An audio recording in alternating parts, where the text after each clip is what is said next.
Halo guys, welcome back again to my channel bersama saya Hanson di sini dan seperti biasanya setiap harinya saya akan buatkan video seputar cryptocurrency. So bagi kalian yang tertarik seputar cryptocurrency boleh aja langsung bantu saya like dan juga subscribe. Jangan lupa juga untuk hidupkan lonceng notifikasinya supaya kalian gak ketinggalan update terbaru seputar cryptocurrency. Oke, pada hari ini kembali kita akan bahas seputaran Bitcoin dan seperti biasa kita bakal mulai dari CoinMarketCap terlebih dahulu. Per hari ini secara global market cap kripto berada di angka 824 billion dolar atau naik sekitar 1,17%. Nah, Bitcoin sendiri di angka 16.200-an, Ethereum 1.183, BNB 296, kemudian XRP 0,38, Dogecoin 0,1, Cardano 0,3, dan Polygon Matic berada di urutan ke-10 dengan harga 0,83 dolar. So, per hari ini kita melihat market rata-rata dalam keadaan hijau. Kenaikannya ranging antara 0,sekian% hingga kurang lebih 6%. Dan top performernya adalah Dogecoin, guys, dengan kenaikan 6,4% ke 0,1 dolar. So, itu adalah outlook sementara dari beberapa top coin yang ada. Sekarang kita masuk dulu ke beberapa berita dan data terbaru hari ini. Nah, yang pertama disampaikan di sini Bitcoin capitulations abound. Data shows realized and unrealized losses at record high. Jadi kita kembali melihat ada data-data yang menurut saya cukup menarik di sini, guys. Yang pertama adalah realized loss 7-day sum. Ini menunjukkan jumlah kerugian yang terjadi, guys, kepada para investor cryptocurrency.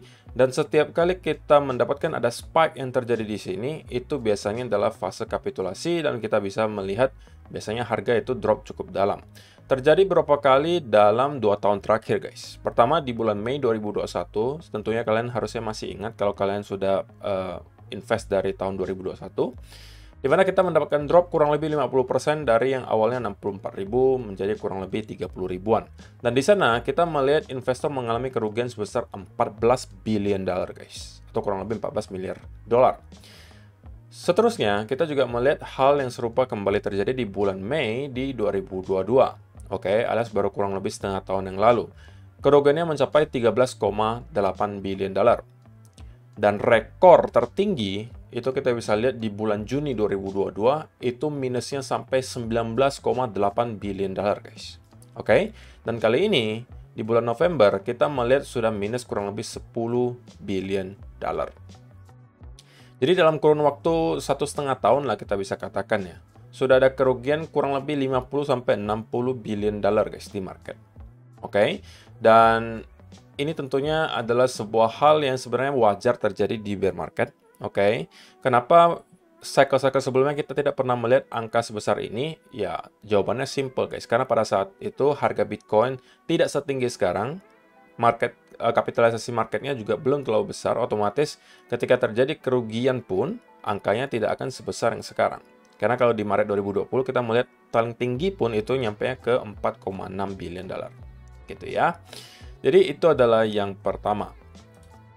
Kemudian yang kedua, ini juga adalah sebuah data yang secara historis gitu ya, mampu menunjukkan sebenarnya area mana-mana aja sih yang menjadi area yang cukup murah untuk kita start menyerok gitu ya.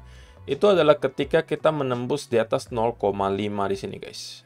Ini adalah jumlah supply Bitcoin yang berada dalam keadaan loss tapi belum dijual, guys. Ya, istilahnya para sangkuter lah. Simpelnya seperti itu. Orang-orang yang sekarang dalam keadaan loss, tapi mereka belum mau menjual.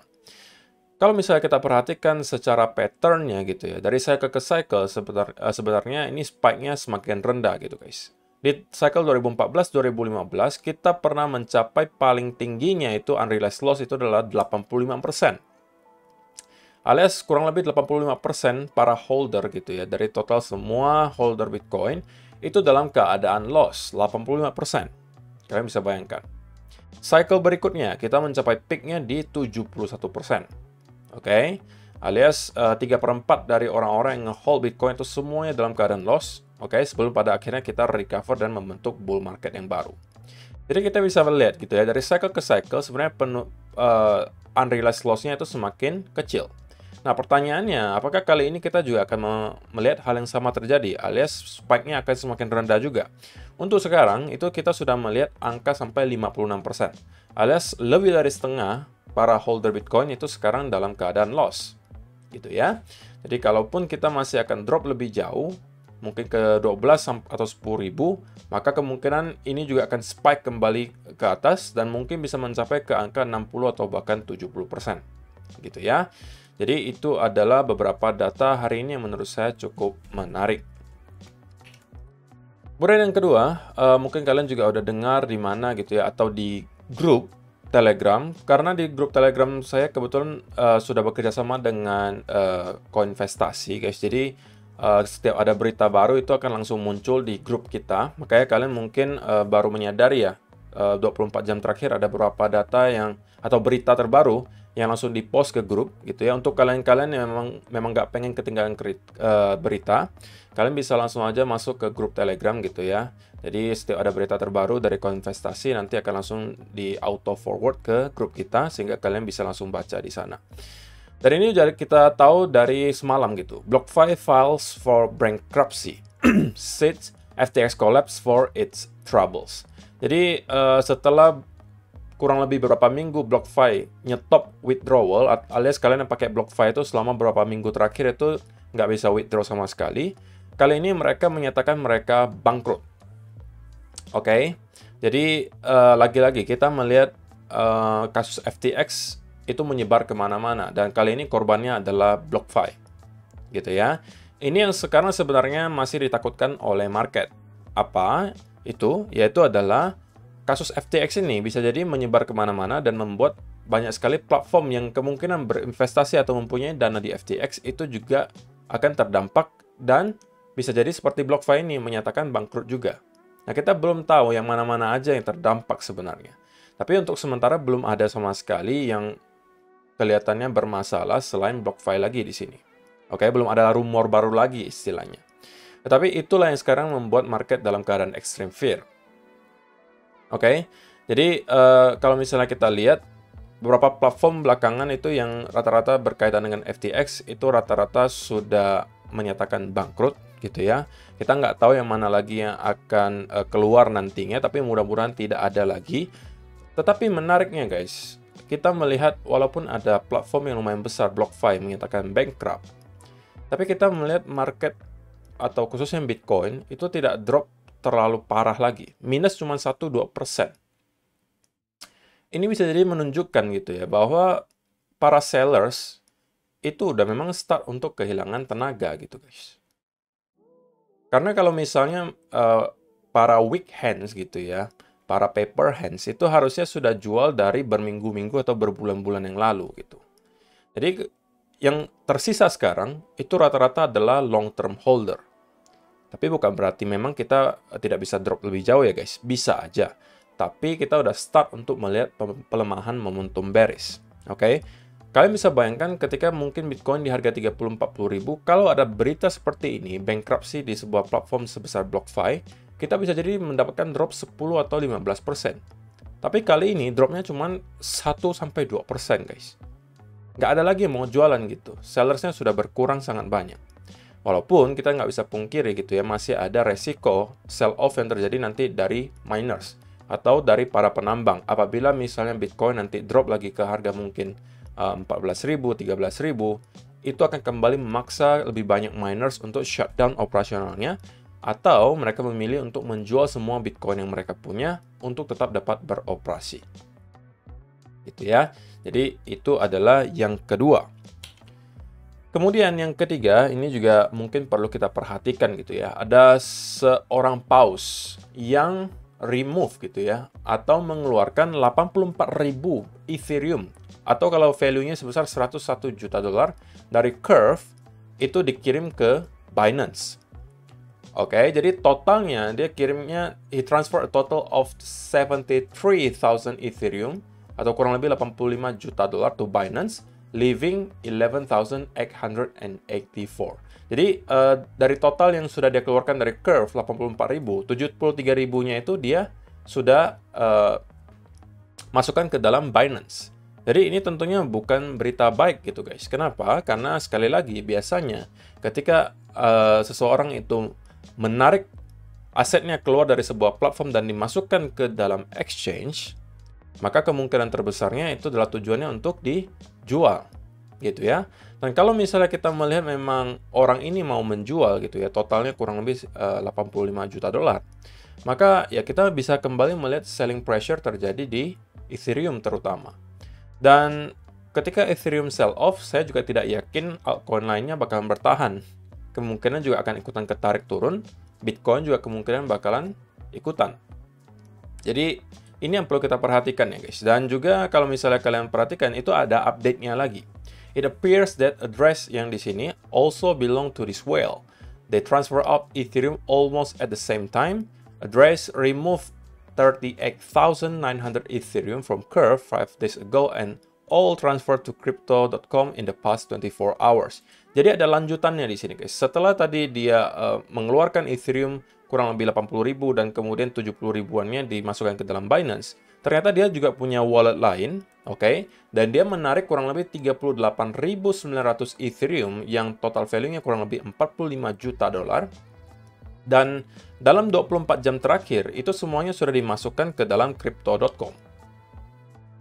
Jadi, watch out guys. Kita bisa jadi melihat ada sell off atau selling pressure terjadi di Ethereum gitu ya, yang tentunya bisa jadi berdampak negatif juga ke para altcoin lainnya gitu ya. Jadi kalau misalnya kalian merasa gitu ya, pengen mendapatkan harga diskon gitu ya, dan kalau misalnya kalian udah punya exposure, saran saya ya jangan all in gitu guys ya, jangan sampai all in. Kita tidak tahu bottomnya di sebelah mana gitu ya. Data-data seperti ini menunjukkan bahwa akan ada kemungkinan lagi untuk selling pressure berikutnya datang. Kalau sampai itu terjadi gitu ya, ya kita bisa jadi mendapat diskon lagi di altcoin, dan itu ya bisa dimanfaatkan dengan baik kalau misalnya kalian masih mempunyai dry powder, masih punya sisa amunisi gitu.